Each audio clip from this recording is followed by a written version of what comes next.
Hello viewers, আসসালামু আলাইকুম। কেমন আছেন আপনারা সবাই? আশা করি আল্লাহর রহমতে ভালো আছেন। আমরাও আল্লাহর রহমতে ভালো আছি আলহামদুলিল্লাহ।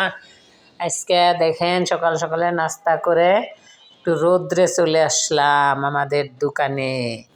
বাসা 10 তলা, তো এর উপরে ছাদে যাইতে অনেক মানে গাছগাছলা আছে, তারপরে তালা মারা থাকে, অনেক ঝামেলা। এই জন্য দোকানের পর রোদ এসছে।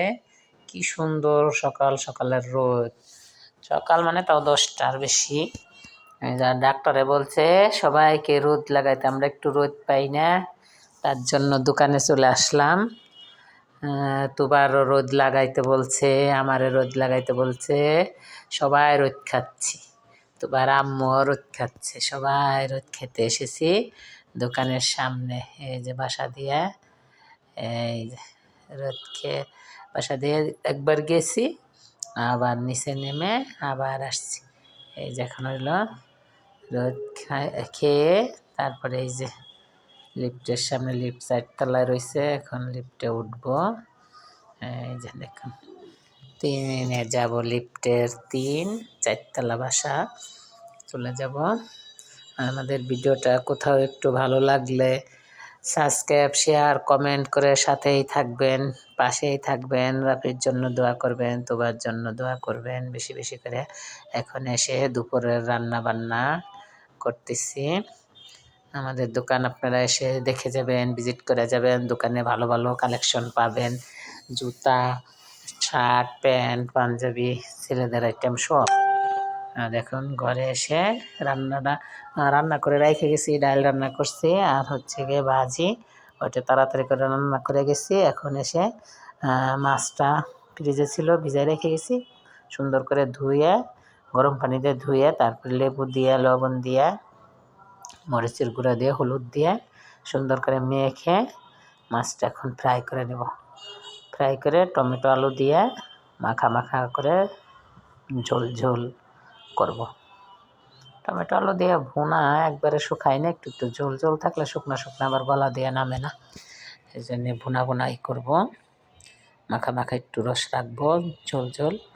এই যে দেখতে থাকুন। আমরা এখন কারেন্টের চুলায় রান্না করতেছি, আর হচ্ছে গিয়া সাথে ভাত রান্না করব। আর আগে রান্না করে রেখে গেছি ডাল, আর হচ্ছে ভাজি, সিম, আলু, গাজর দিয়ে সুন্দর একটা ছোট্ট চিংড়ি মাছ দিয়ে, দেশি গুঁড়া চিংড়ি দিয়ে ভাজি করছি।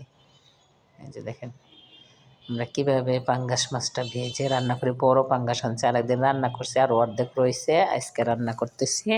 তাই ভাবলাম আপনাদের সাথে শেয়ার করি। আমরা প্রতিদিন যাই রান্না বান্না করে আপনাদের সাথে শেয়ার করি। আপনারা প্রতিদিন আমাদের ভিডিওগুলো দেখবেন, আর আমাদের জন্য দোয়া করবেন, আমাদের সাথেই থাকবেন সাবস্ক্রাইব করে। তাহলে আপনাদের কমেন্ট করলে কোনো জায়গায় বুঝতে সমস্যা হলে আমরা বুঝিয়ে দেব, কমেন্টের উত্তর দেব। আপনারা প্রতিদিন দেখবেন আমাদের ভিডিওগুলো। সামাজিক, পারিবারিক, রান্নাবান্না, বাংলা যত রান্নাবান্না আছে সব। নতুন রাঁধুনিরা একবার দেখলেই পারবেন। শুধু পেঁয়াজ, কাঁচামরিচ, ধনেপাতা দিয়ে রান্না করি। তরকারিটা খেতেও, দেখতেও অনেক সুন্দর, খেতেও অনেক মজা। সব কিছুর মধ্যে শুধু কাঁচামরিচ দিয়ে রান্না করি। কাঁচামরিচের তরকারি খেয়ে দেখবেন, অনেক ভালো লাগে। আবার অনেক কোনো ক্ষতি করে না শরীরের জন্য, তো স্বাস্থ্যসম্মত, বাচ্চারাও খেতে পারবে, বুড়া থেকে গুড়া সবাই খেতে পারবে। আর নতুন রাঁধুনি আপুরা আছেন যারা, তাদের জন্য পুরানা তো হারা সব আমাদের থেকে অনেক বড়, অনেক কিছু রান্নাবান্না করতে পারেন, অনেক কিছু জানেন। আমরা যতটুকু জানি ততটুকু আপনাদের সাথে শেয়ার করি। নতুন আপুদের জন্য, ব্যাচেলার ভাইয়াদের জন্য শুধু কাঁচামরিচ, পেঁয়াজ, লবণ, হলুদ থাকলেই সুস্বাদু রান্না রাঁধতে পারবেন, রান্না করে খেতে পারবেন।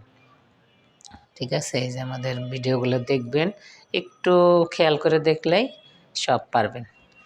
রান্না করা কোনো ব্যাপার না, সবাই পারে রান্না করতে, কিন্তু এক একজন এক এক রকম করে রান্না করেন। আমাদের মতন রান্না করে খেয়ে দেখবেন, অনেক মজা। আমরা কীভাবে রেসিপি বানাই আপনাদের সাথে সব শেয়ার করব, আপনারা দেখবেন সব সময়। তাহলে আমাদের উৎসাহ জাগে ভিডিও বানাতে। আর কোথাও কোনো ভুল ত্রুটি হইলে ক্ষমার দৃষ্টিতে দেখবেন। আপনাদের দোয়ায় আমাদের চ্যানেলটা অনেক বড় হবে। আপনারা সবসময় আমাদের চ্যানেলের পাশেই থাকবেন। এই যে দেখতে থাকুন। ঝোল দিয়ে দিচ্ছি, এখানে মাছ দিয়ে তরকারি রান্না করা হয়ে গেছে।